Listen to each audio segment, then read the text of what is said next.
thank you for being here tonight. Congratulations on the birth anniversary of our second Imam, Al-Imam Al-Hasan Al-Mujtaba alayhi salatu wassalam. Imam Hassan unfortunately lived for only 47 years. He was born on the 3rd year of Hijrah, and he was poisoned and killed on the 50th year of the Hijrah. So almost 47 years. And the last 10 years of his life were extremely challenging, extremely difficult, and tumultuous and hard after the death of his father, Imam Ali. Imam Ali alayhi salam died, as you know, and we're going to commemorate his martyrdom soon, in about 2 or 3 nights from now. He died on the 21st of Ramazan, year 40th, in the city of Kufa in Iraq. His son Imam Hassan died only 10 years after him, at the age of 47. But these 10 years were very difficult for the Imam and very challenging. Why? Because there was a tyrant, a corrupt person, ruling the Levant, Syria, the greater Syria, Syria, Palestine, Jordan. It was ruled by this man by the name of Muawiyah ibn Abi Sufyan. He was a very cunning person, very deceiving, very manipulative. Reminds me of some of the leaders nowadays, some of the leaders who have been convicted recently. But history convicted Muawiyah ibn Abi Sufyan, and this is the right conviction. When history comes and many generations come and they look at his legacy, the legacy that he left behind, and they will convict him. And the biggest conviction is when he's going to stand before God tomorrow. We all are going to stand before God. If we escape the court here in this life, if we have attorney and they can bail us out, and we can escape the punishment and the repercussion, but that punishment, no criminal can escape. On the day of judgment, when we all stand in the court before our Lord, يَوْمَ يَقُومُ النَّاسُ لِرَبِّ الْعَالَمِينَ. And definitely, that person is going to stand before God, and God is going to judge him. That person and his dynasty, the Umayyad dynasty, they led a very savage, brutal, and just campaign of defamation and demonization against Ahlul Bayt, the family of the Prophet, specifically against Imam Ali and Imam Hassan alayhim as-salam. Led by Muawiyah bin Abi Sufyan. Muawiyah was the leader of Syria for 40 years, 4 decades. Syria at that time was a very prosperous and rich region. It was affluent. So he would use the wealth of the nation, the treasury of the nation. He would use it to feed his propaganda machine. And his propaganda machine was dedicated entirely to fight Imam Ali alayhi salam and fabricate wrong stories about him and his family. So we have to be careful. How did Muawiyah become a tyrant? How? You know how? Because there were so many ignorants around him. How does a person become despotic and tyrant? And he controls a nation. He becomes a dictator, especially in the Middle East. How? Because many people are around him. The good people are silent. The bad people are loud. And there are many naive who support him and believe him and endorse him. Some people endorse out of prejudice. They know he's bad, but because they are racist. The others, they endorse out of ignorance, jahl. So God says we have a responsibility. Not to make a person tyrant. You have a responsibility. Don't stand with him. God is going to ask you. And this is what Muawiyah did to Imam Ali. He used the ignorance of the people around him. One day Amr ibn al-As, another cunning person, another dishonest person. There were many dishonest persons around Muawiyah. Amr ibn al-As, Marwan ibn al-Hakam, Samara ibn Jundub, Ziyad ibn Abi, and so many of these bad names that I don't want to mention. So Amr ibn al-As comes to Muawiyah. He comes to Damascus. He says to him, Muawiyah, you are my friend. We are close friends. We had parties together. We enjoyed our, young time when we were young together.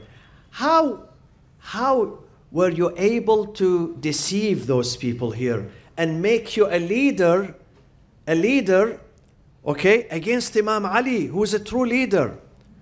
He said, come with me to the mosque. I will show you. I will show you how. So he goes with him to the mosque. The mosque is packed with people. Muawiyah goes to the pulpit and he says, I heard the Prophet saying, whoever can touch the tip of his nose with his tongue, he's going to make it to paradise. Amr ibn al-As says, I saw the entire masjid pulling their tongues and pulling their nose and trying to touch them together, connect them together. Muawiyah said, see, this is how I was able. People are naive. People are naive. And people believe these fabrications. No one is going to say, wait a minute, what does this have to do with going to paradise? This is not a virtue. This is not a good act. This is a childish behavior. No one is going to question him. The Umayyad dynasty, they were fighting the family of the Prophet through lies and fabrications. But the family of the Prophet, Ahlul Bayt, were defending themselves with the truth and with good manners and good akhlaq. And listen to this story. A man comes who have been completely brainwashed by the enemies of the family of the Prophet. He travels all the way from Syria to Medina. All the way. And then he sees Imam Hassan in the street. So he approaches him and he insults him in his face. And he was cursing Imam Hassan, because he was told that Imam Hassan is bad by the propaganda machine for so many years. All what he hears, that Imam Ali is bad. You know what Muawiyah did to his own people? He didn't hurt Imam Ali. He didn't. He said to his own people that Imam Ali does not pray. So the people of that region and many others, they would really think that Imam Ali does not pray. The day Imam Ali was assassinated in the mihrab of his mosque in Kufa, many people were shocked and surprised. How come he goes to the mihrab? He doesn't pray. What did take him to the mihrab of Kufa? We know that he does not pray. They were surprised. Why Imam Ali is in the mosque? He has nothing to do with the mosque. He doesn't pray. Can you see what politics does? Manipulation. Can you see? This is what it does. And this is the painful history of Islam. These are some aspects of the painful history. So we have to be wise. Teach your children to be wise, to be intelligent, to go and research, to go and read. You have to read. You have to investigate. Don't just listen to the lies. Go and investigate. So this man comes and he starts cursing him in public in the streets, Imam Hassan. And this is where you can show your steadfastness, your perseverance. Your faith is shown here when someone is insulting you in public. What do? Do you insult him back? You've done nothing. Tit for tat, you've done nothing. But look to the choice that Imam Hassan made.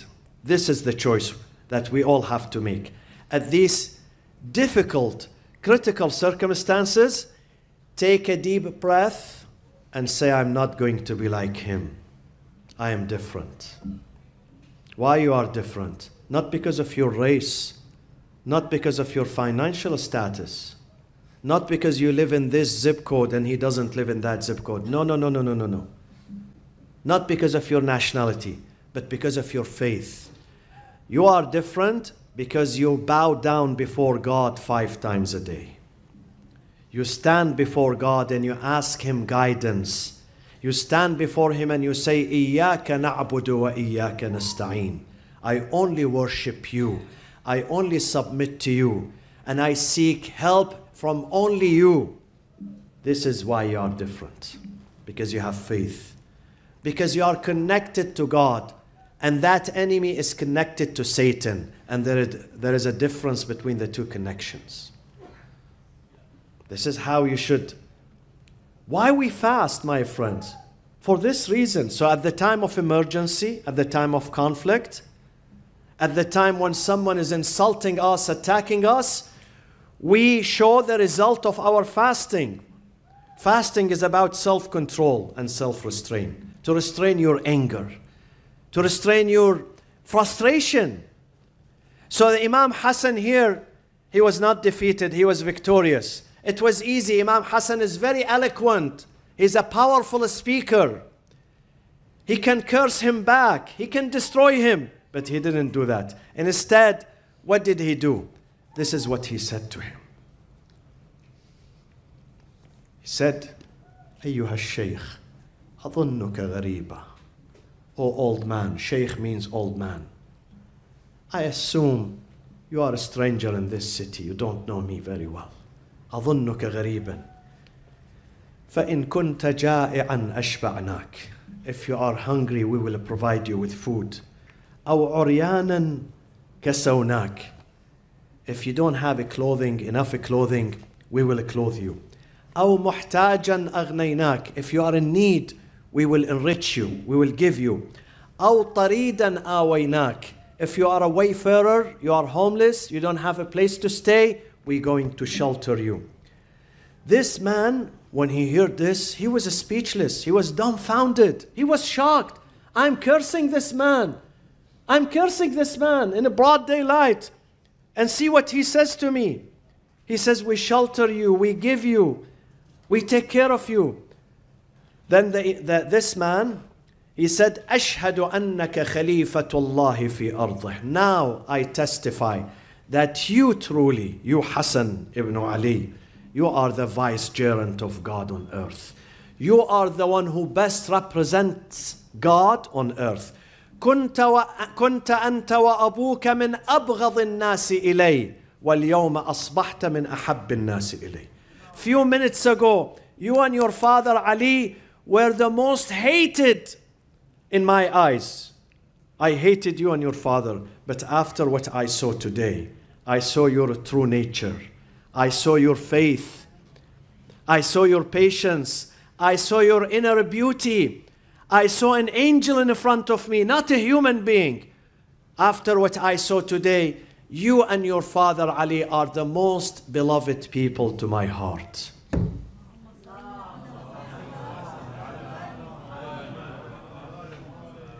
We have an opportunity in this life, which is numbered by days, only few days and then we go. We have an opportunity to change people's life. If you are able to change your enemy and the enemy of your religion, as Bilal mentioned earlier.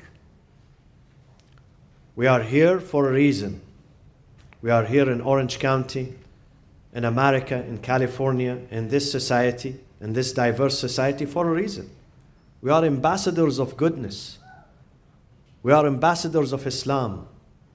If we can change people around us, even those who hate us, even those who have doubt about us, even those who suspect us, if we can change them from being enemies into being friends, then mission accomplished. This is what God wants you to do. Then this is the fruit of the month of Ramadan. This is the fruit of fasting. This is the fruit of the prayers. This is the fruit of recitation of Quran and dua. To change people's minds and hearts. To change them. We are the followers of Ahlul Bayt. And this is exactly what the Prophet and his family did. They changed people's life. Of course, we cannot change all people. No, we cannot. Even Prophet Muhammad could not change his entire society, but he was able to change many of them. Many of them. Use logic. Use two weapons you have. Powerful weapons. Every human being has these two powerful weapons. One, logic. Second, love. Love and akhlaq. If you use these two, you're going to succeed.